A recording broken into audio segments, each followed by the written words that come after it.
All right, Chip Franklin with you on KGO. If you've never talked to someone who had full-blown COVID, you really should. You can go on YouTube and see interviews with people, but I have a friend that got it, and she had the J&J vaccine without the booster. She's a performer, and she was in Vegas about 3 weeks ago, almost a month now, and she got whatever version of Delta that was.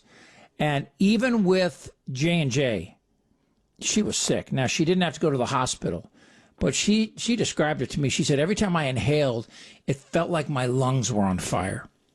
She goes, I can't imagine if I didn't have that one J&J. Obviously, we know now mRNA is Pfizer and Moderna's mRNA is much more effective.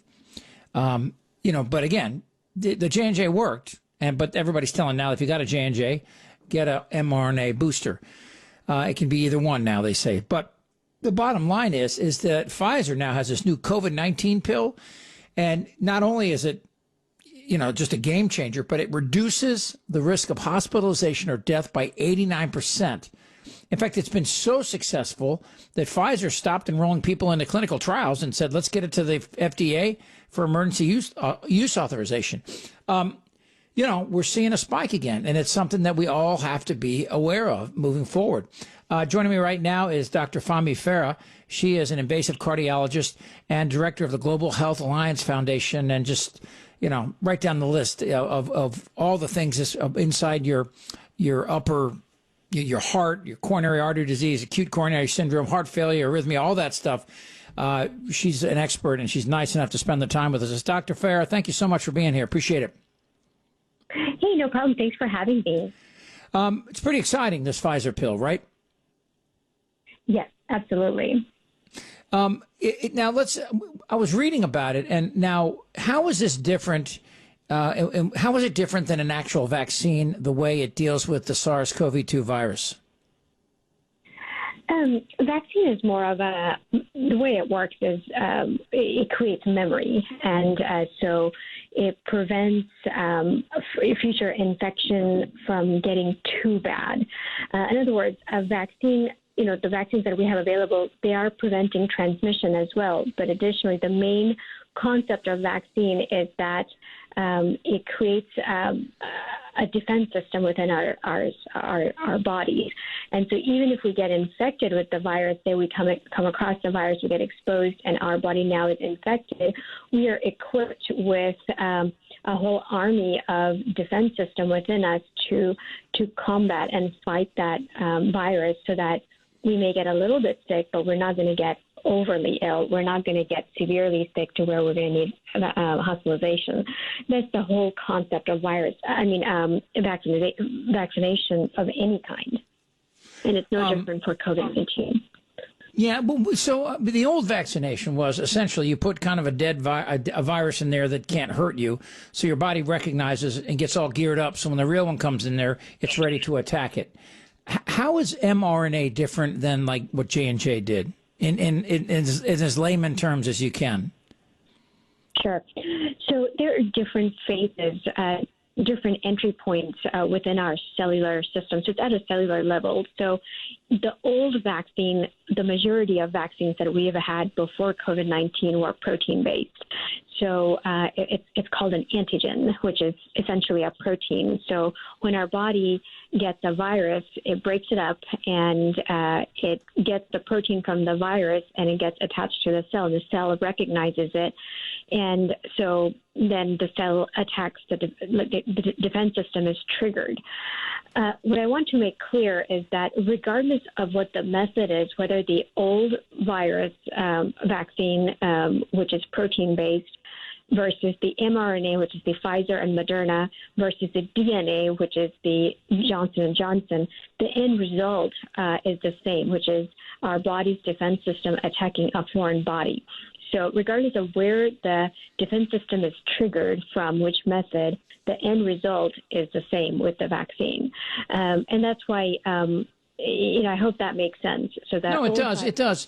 It makes sense. I guess the thing that, it's difficult for a lot of us to understand, lay people, about the waning immunity. Okay, so our body we get it all jazzed up to, recognize SARS-CoV-2 virus and the variants.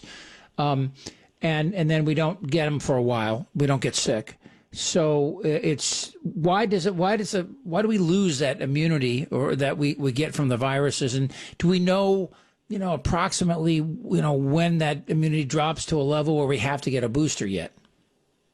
Yes, and it's different for different viruses, different vaccines. There are some that are very long-term. For instance, hepatitis B, that's a long-term vaccine, whereas flu shot, for instance, we have to get a booster every year, and it has to do with how quickly the virus is changing. Flu virus, every year we have a different strain, and so we have to modify, and our body needs a booster because there's a different component to it now. Similarly, with COVID-19, we are seeing that this is an ever-changing virus, so we have to adapt to that with boosters as a result.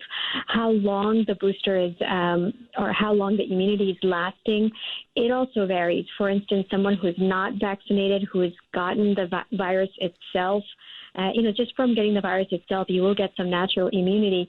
But what we've seen with COVID-19 is that immunity is not long-lasting at all. It's very short-lasting.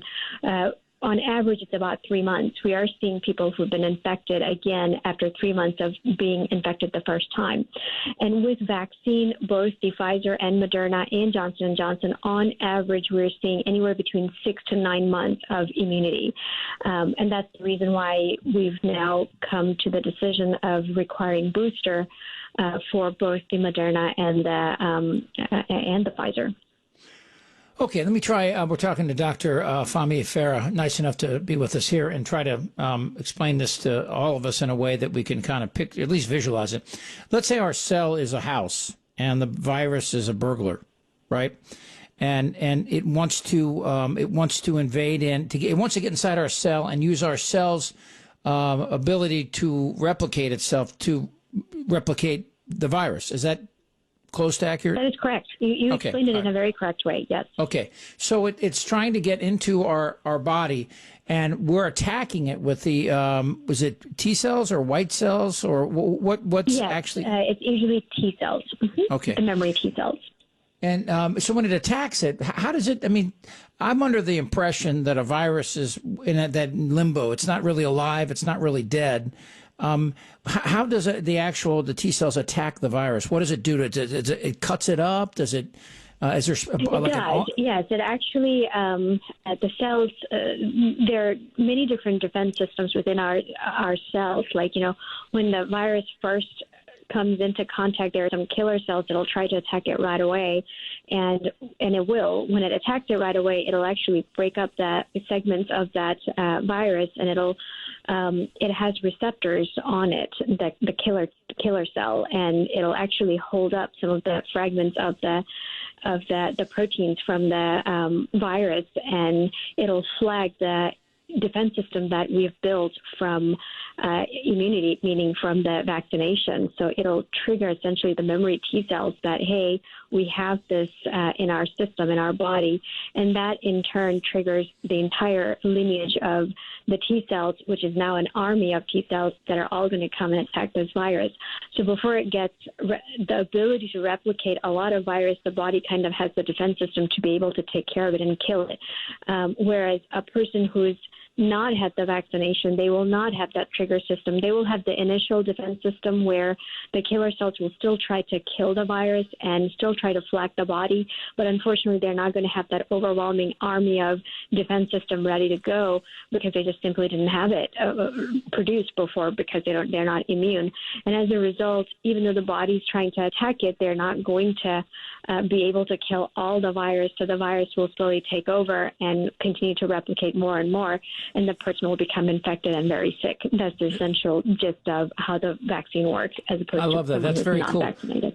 When I was a kid, Dr. Farah, there was a movie called Fantastic Voyage. Did you ever see it? I did not. Oh, it's awesome. It's you can still find it on YouTube or someplace. They miniaturize, somebody important has some kind of cancer that person can't die. I can't remember the plot, but they miniaturize human beings and they go in the body and, they get attacked. And so it was a cool idea.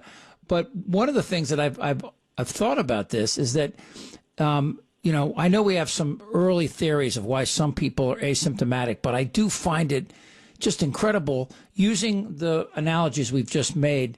So if the reason we get a temperature and we feel, with the inflammation and we just don't feel well, it's because our body's fighting, right? And, it gets hot. Fighting, exactly. Well, yeah, right. So if I'm asymptomatic and I get, I inhale and I get the SARS-CoV-2 virus in my body, what could be, do we have any theories as to why a body, why it does not attack the cells of certain people? As many as 40%, I heard, during the middle of the pandemic. That is it's a fantastic question. It's possible that their immune system is so good that they're able to kill it off at the very beginning and not triggering a huge immune response. I don't have an exact answer as to why certain people have overwhelming immune response to it as opposed to certain people who are not. We don't have a clear answer for that. It is something that's unique to every virus and to every body. And I guess under the Hippocratic Oath, we can't really give people the virus to see, people that we think are asymptomatic to see how their body works. But that would be interesting as hell. I brought you on to talk about this pill, and I apologize. How excited are you by this new Pfizer pill? And what would that mean, moving forward? If this is going to be endemic, is this the kind of pill that we would give everybody once they tested positive in the first 5 days? Or would it be for people who are just particularly susceptible to hospitalization? It's a very exciting thing, first of all. I think it's going to be a game changer for moving forward in terms of coming out of this pandemic. It is designed for people who are high risk. So people who are more prone to getting sick, people who have lots of risk factors. The study is so far that's what we've gotten, that it's primarily for high risk patients who are expected to get severe illness, hospitalization, and things like that. And the study is showing great results so far. 89% reduction of COVID-19 related hospitalization or death from any cause compared to placebo in patients who are treated within 3 days of symptom onset. It's hard to say, with so many millions of people around the world that died, but the fact that we were working on mRNA for 20 years and that, we did kind of catch a break, that this thing has such a low mortality rate and such a high transmissibility rate, right? This thing could have been a lot worse, right? It could have been a lot worse. Technology has been amazing during this pandemic. Innovation, science at its best, I'd have to say. The fact that we were able to have so much out there, like just the vaccination alone, to come under a year. And it was fascinating how innovation, science, and medicine just kind of converged and coincided, and it's fantastic, the scientific side of things. Dr. Fahmi Farah, thank you so much. I really appreciate your time and your insight. You stay well and have a good holiday, okay? Thank you, you as well.